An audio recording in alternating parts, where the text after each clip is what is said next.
Heboh motor gunakan air pengganti bensin sebagai bahan bakar pakai alat Nikuba dipasang di kendaraan TNI. Kodam Siliwangi telah menguji Nikuba alat pengubah air jadi pengganti bensin pada beberapa kendaraan dinas.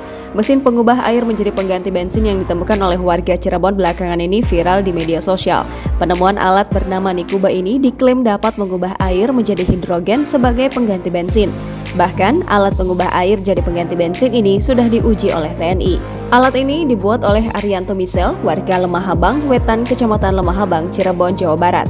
Kapendam 3 Siliwangi Kolonel Infanteri Ari Trihidianto dikutip dari cnnindonesia.com mengatakan, sebelum menemukan keluhan selama lebih dari 1 bulan terakhir menggunakan bahan bakar air yang diciptakan oleh warga Cirebon bernama Arianto Misel sebagai energi untuk menggerakkan kendaraan dinas. Namun pandangan berbeda datang dari Dr. Ing Insinyur Tri Yuswi Jayanto Zainuri, dosen teknik mesin ITB dan juga peneliti LAPI ITB, dikutip dari otomania.griddoto.com. Pria yang akrab disapa dengan Dr. Yus itu mengatakan, Nikuba bukanlah alat pengubah air jadi bensin, melainkan alat penghemat bensin. Sebenarnya alat itu sudah lama ada dan di Indonesia sudah banyak yang mengembangkan. Bahkan, kalau lihat di e-commerce juga sudah ada yang jual alat serupa. Profesor Yus menjelaskan, Nikuba menggunakan gas HHO, bukan hidrogen atau H2 murni. HHO atau hidrogen oksigen ini disebut gas brown, sementara energi yang dimiliki HHO itu hanya 130 megajoule per kilogram. Artinya, jika HHO digunakan untuk bahan bakar tanpa bantuan bensin, jadi tekor 50 megajoule per kilogram. Artinya, tidak bisa menggantikan bensin. Oleh karena itu, bisanya untuk menghemat tetap ada bensin.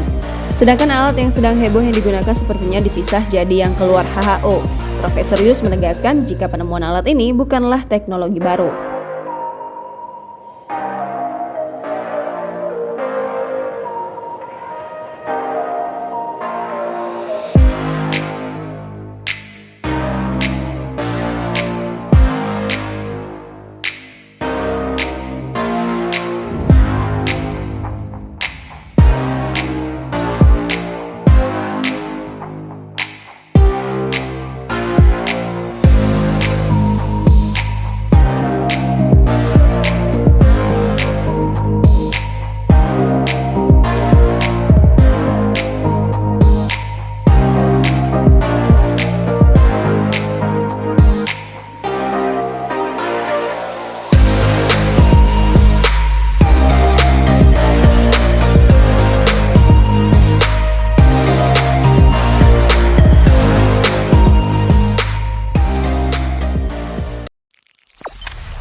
Jangan lupa subscribe, share, komen, dan like ya.